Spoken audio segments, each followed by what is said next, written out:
very good morning to you. I'm glad to see you on this 21st day of June 2023, to be precise, on Wednesday morning, a day that the National Assembly continued with the debate on amendments of various clauses in the finance bill up to 12:30 a.m. this morning.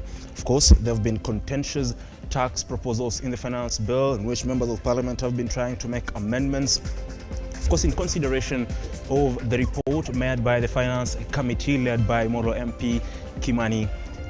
Now, this is the Morning Drift here on Lookuptv. Remember, you can watch this show live across all our social media platforms at Lookuptv on Instagram, Twitter, and Facebook, without forgetting YouTube as well. Now, this morning, a lot is happening, and a lot has been happening. Still, there's uproar over the sentiments made by Moses Kuria, the Cabinet Secretary for Trade and Industry, in regards to the media, specifically the Nation Media Group, after the expose on the edible oil cooking scandal. Now, Kuria says they, of course, imported the oil to cushion or to protect Kenyans from cartels. Question is, who are these cartels?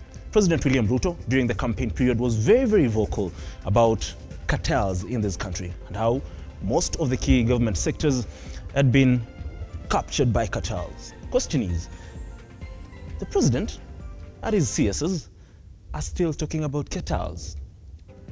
Now, who are these cartels? What is the government doing to counter these cartels?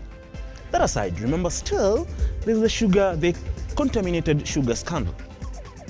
Around 20,000 bags, 50 kg bags were released into the market. But that aside, still matters Moses Kuria. Yet again, we'd like to remind Moses Kuria that, regardless of his sentiments, the media nonetheless will not be intimidated by anybody and will continue to inform the masses as they should. This is the mandate of the media. Like you heard yesterday, the Kenya Union of Journalists, the Kenya Editors Guild, the Nation Media Group in itself, and many leaders, including the Prime Cabinet Secretary, distance himself from the sentiments made by Moses Kuria. Well, it is a matter of time, and we'll wait to see whether the president himself will proclaim himself on the matter and tell us where he stands. Because Moses Kuria is holds a key position in government. And like they say, leaders are the mirrors of society. Are his sentiments coming from someone who should be who is being looked up to by millions of Kenyans? Now, away from Moses Kuria, Health Cabinet Secretary, that is Susan Nakumesha, yesterday, while appearing before the Health Committee, the National Assembly Health Committee, was put to task to explain the ongoing NHIF scandal. Remember, she suspended all branch managers in the counties that had been affected by the NHIF scandal, and of course ordered 7 facilities to close down within 24 hours. Now, she was tasked to explain how the patients in these particular hospitals had to be transferred from those particular affected hospitals that were ordered to close down in 24 hours to other facilities. Because at the end of the day, she has to pay attention, key attention and emphasis on where these patients will go. Now, this is another ministry that they say is full of cartels, because how did these guys manage to defraud the NHIF fund billions and millions of money through dubious treatments? They say 60% of the payments made by NHIF are made to private facilities. Some of these facilities, by the way, made more key surgeries than the key public hospitals in this country. Kenyatta University Hospital, of course, Moi Teaching Referral Hospital in Eldoret, and this is lamented. She doesn't understand how all this transpired, and she's calling on the EACC to help the NHIF board in investigating how this scandal happened. Now, it is the patients who do pay the price, because at the end of the day, last month, by the way, private hospitals declined to serve patients or treat patients who are using the NHIF insurance cover. Now, at the end of the day, you make contributions to this NHIF cover or insurance fund, but at the end of the day, you don't get value for your money. Question is, who should be held responsible? Who does the buck stop with? The president or the CS or the NHIF board? Regardless, the Kenya Medical Association, one of the unions within the health sector, have called on the government to ensure, and all the investigative agencies, to ensure that investigations are done. Not only investigations, but proper investigations are done to ensure that those who are found culpable will be held accountable. Now, we've seen various suspensions in the Ministry of Health. There was the KEMSA scandal. People only suspended, but up to now, no further action has been taken. And like I've always said, suspending is one thing. Making sure they're held accountable, they're presented before a court of law, and they're held accountable for their actions is another. President William Ruto and the government, the ball is on your court. What next? Today, we'll be talking about matters leadership and governance here on the Morning Drift, and be sure to stay with us because we'll be looking at such matters, because governance is all about policies, implementing policies, creating an enabling environment to ensure that the country thrives, that Kenyans thrive, be it in the public or private sector. Now, all that in the wake of the new financial year that kicks off on the 1st of July. Remember last week on Thursday, the CS for Treasury, that is Njuguna Ndungu, did, of course, appear before Parliament to for the financial year 2023-2024 financial highlights. And this is the maiden budget by President Dr. William Ruto, in which it is estimated to be around 3.64 trillion. There's the question about borrowing. The president has been very, very vocal, saying he will not be the president who will lead Kenya into more borrowing. Instead, he has resorted to ensuring that Kenyans do pay taxes as opposed to borrowing. Remember, the country will, of course, make around 788 billion borrowing, of course, to fill the deficit in the 2023-2024 budget. From that, around 131 billion will be from international lenders, and the remaining around 550, will be from local lenders. Yesterday, by the way, Raila Odinga and his Azimio Brigade did air their frustrations and their concerns over at least 213 billion shillings that were borrowed in the last 10 days before the CS for Treasury made his way to Parliament. Now, Raila Odinga and his team do say that the loan, which was taken locally, by the way, was taken at a very absurd interest rate. The rate, by the way, is 15.84%. They're questioning the credibility and why that particular loan had to be taken days or in the last week of the 2022-2023 financial year. Now, question is, 213 billion is more than half the money that, should be borrowed annually, locally, because it is around 410 billion.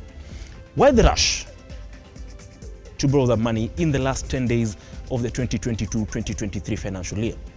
Today we'll be seeking, of course, to follow up on that particular matter and dissect and, of course, get to understand why Treasury had to borrow that particular amount of money.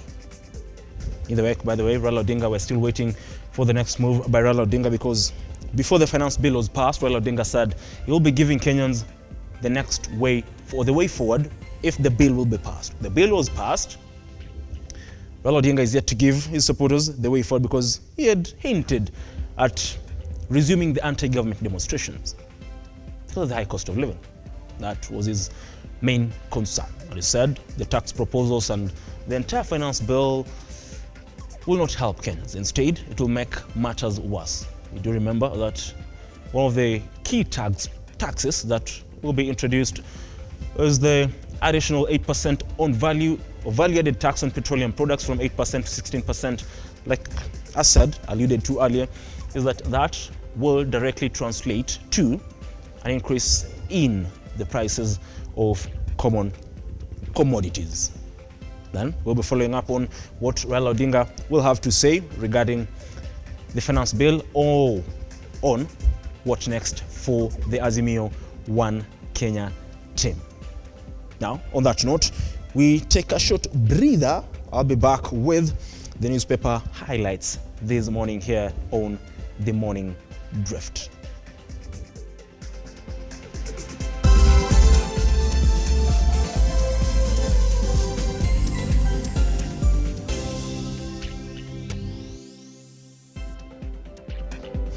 Well, thank you very much for staying with us. Remember, like I said, you can watch this particular program live across all our social media platforms. Like I said, I alluded to before the break, is that right now it's time for the newspaper highlights. We get to see what is making headlines across the local dailies this morning.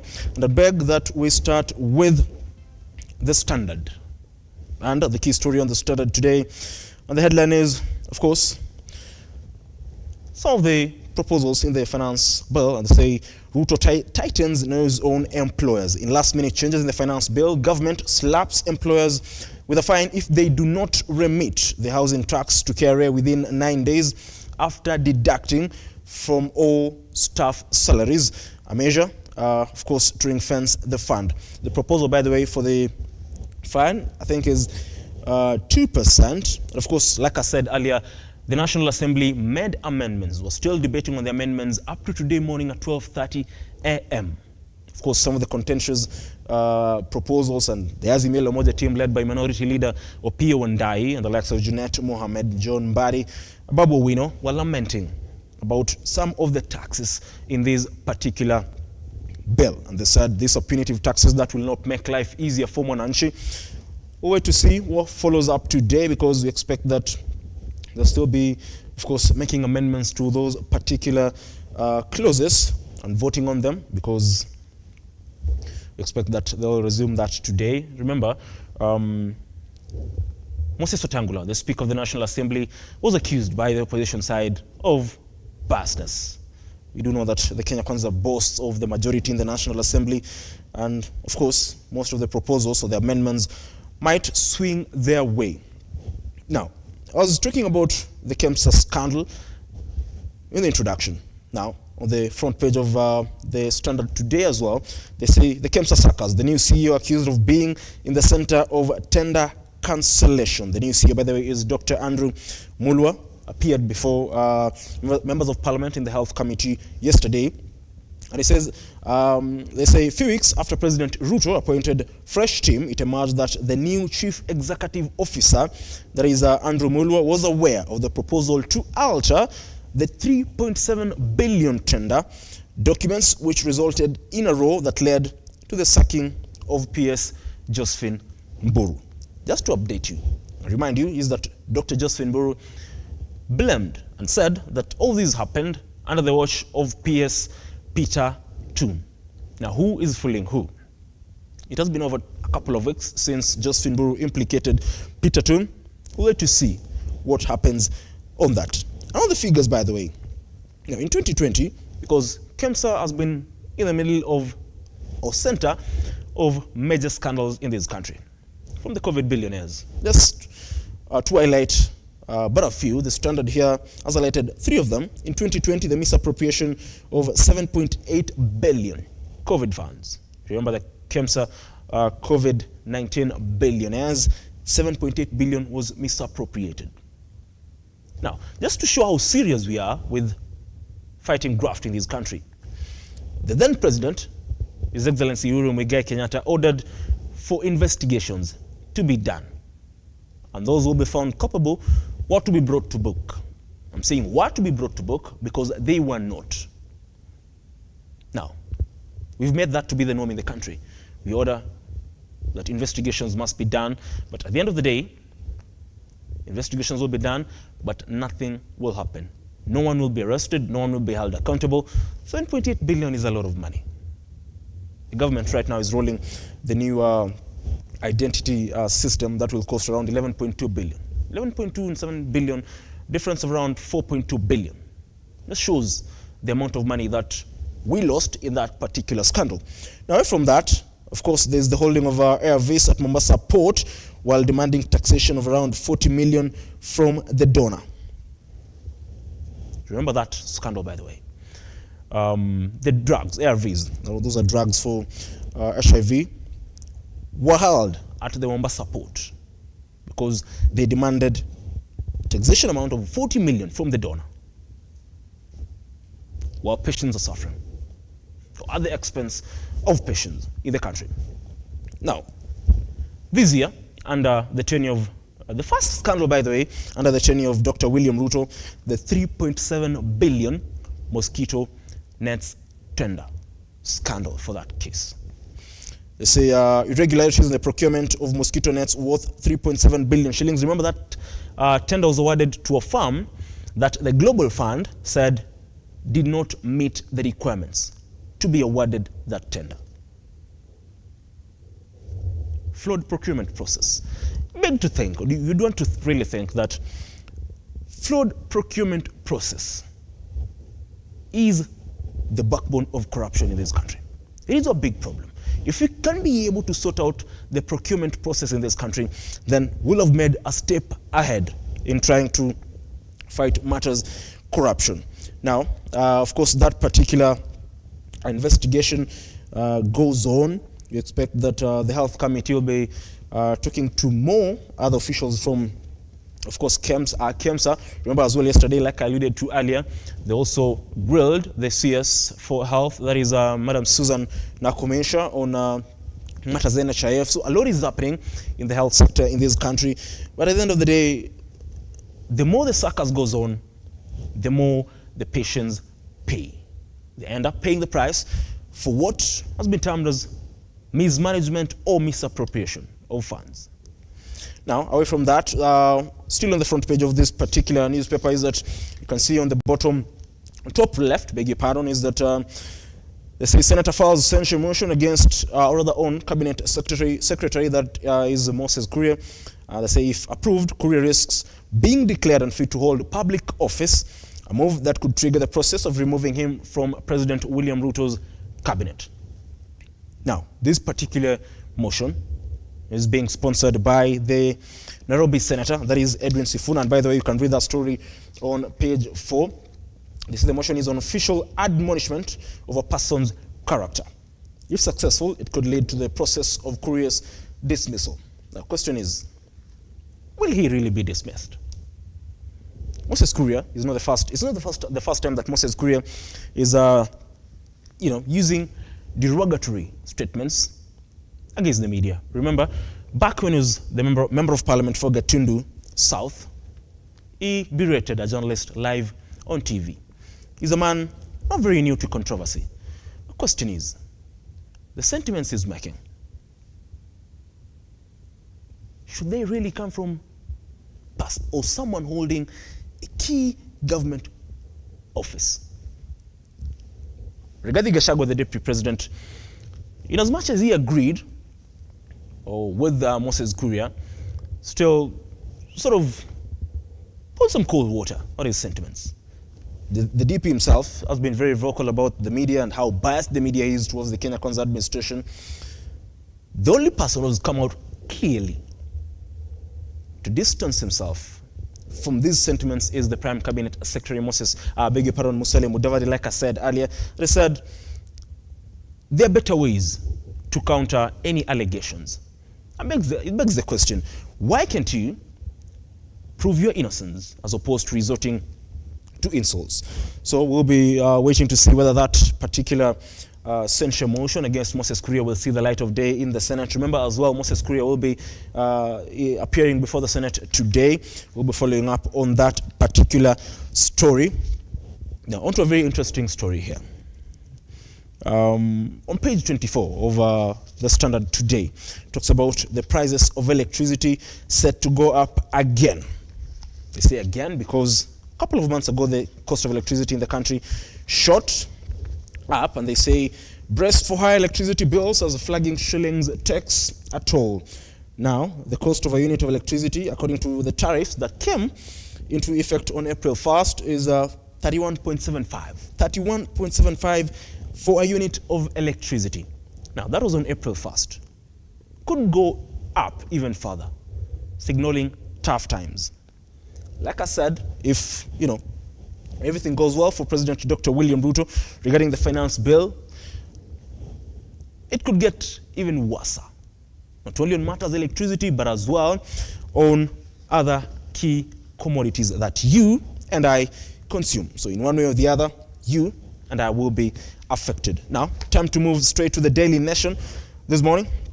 And they say Ruto MPs still show in the House. That, of course, is in the National Assembly. They say the National Assembly yesterday extended, like you can see on your screen, extended its sitting into the night to allow MPs to vote on amendments to the controversial finance bill, with President William Ruto's Kenya Kwanza side having its way early on. Speaker Moses Wetangula also acceded to demands for special consideration on some clauses, including those on VAT and housing levy. Now, that particular story is on page 7 of the Daily Nation. Like I was talking about earlier, is that the House continues to vote on certain amendments based on, the recommendations of members, and of course the committee led by Molo MP Kimani Kuria, the committee, by the way, or the same committee that did hold public participation after the first reading and before the second reading and voting on the finance bill, voting that happened last week. Remember, whatever is happening now is voting on particular clauses, amendments to particular clauses, but voting on the entire finance bill happened last week. And of course, remember, over 80 members of parliament missed that particular session. Question is, did a member of parliament appear in parliament on that day or not? That is one thing. The other thing is, if a member of parliament appeared or made his way to the chambers that particular day, that is last week on Wednesday, the 14th of June, 2023, did his vote represent your views as the person who elected him? Did he represent you in the National Assembly or not? Regardless or nonetheless, the bill was passed, and one of the people who voted against the bill is Githunguri Member of Parliament Gathoni Wamuchomba. I'm talking about Wamuchomba because he was voted on the United Democratic Alliance party ticket. That is the same party that sponsored President William Ruto to the general elections and, of course, before making his way to the House on the Hill, that is status. The president days later was in Githunguri, and in what looked like lashing at Wamuchomba, sort of asked the members or the residents of Githunguri on whether they sent Wamuchomba to reject the bill or not. But Wamuchomba still said she will stand still and vote how her constituents will tell her to vote. If they're rejecting the bill, she will always be with them, stand with them, and of course reject the proposals. Now, like I said earlier, is that some of the clauses that they were voting on the amendments is the housing levy, and they say, of course, there's a penalty of 2% to employers who will fail to remit the housing contributions of their employees on time. And of course, the voting on those particular amendments or clauses will continue today. Remember, the contribution on the housing levy was, brought from 3.5% or 3% to 1.5%. That particular story is on page 7 of this particular newspaper, and of course, the leader of Minority of Pure and I proposed that the budget, the 3.6 trillion budget, be republished.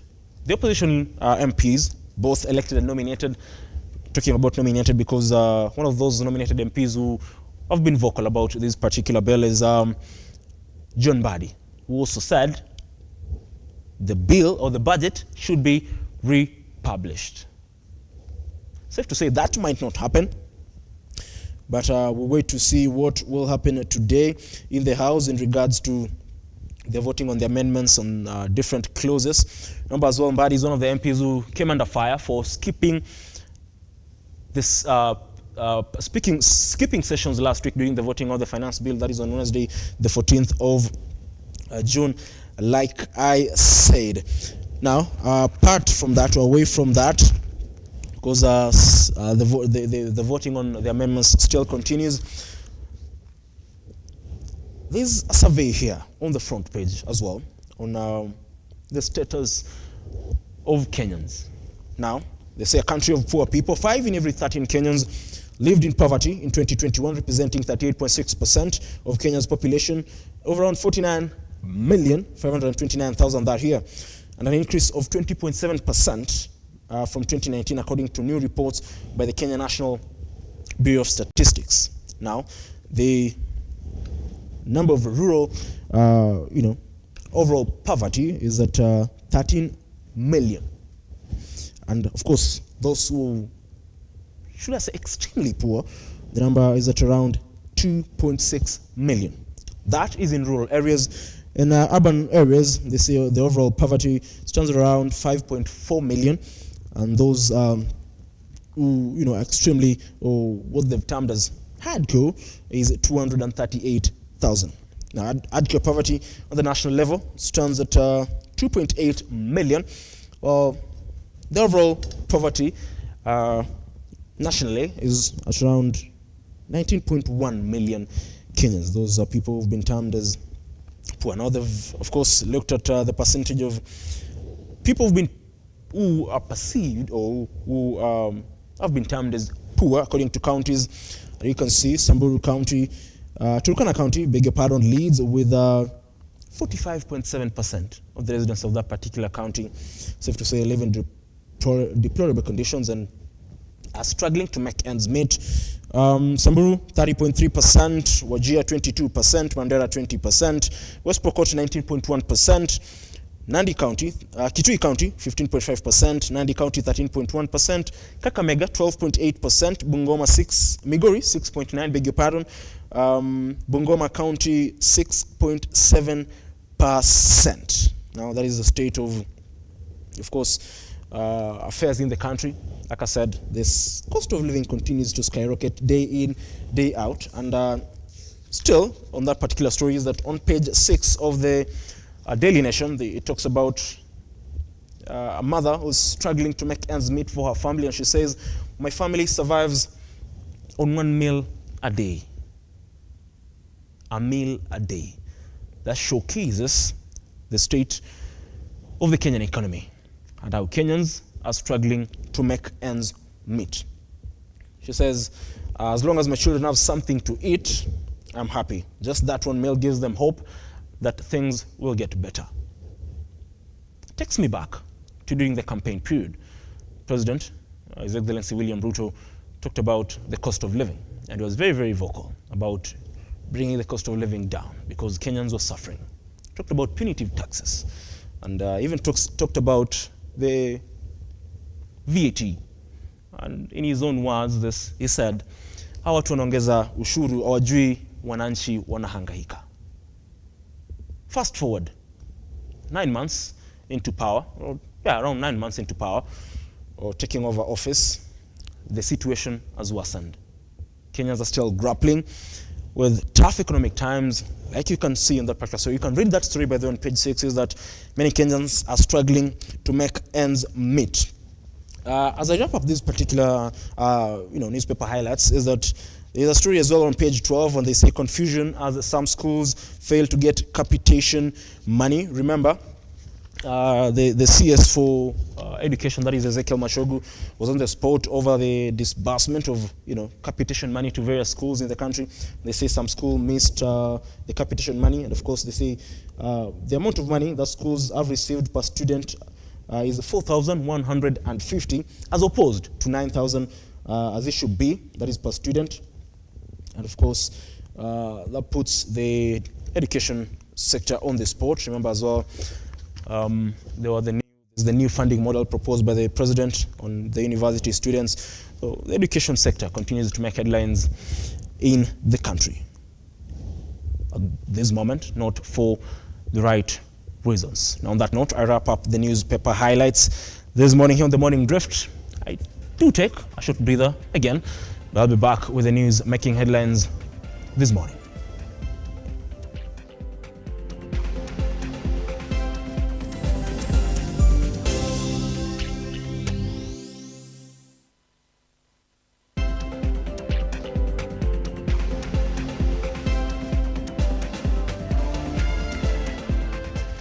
Now, President William Ruto yesterday officially opened the prestigious Africa Energy Forum that aims to enhance the understanding of Africa's energy requirements while emphasizing the vital role of international investors in meeting these needs. President Ruto noted that Africa is not coming to the table as a victim of climate change, but as a partner with a solution to the problem.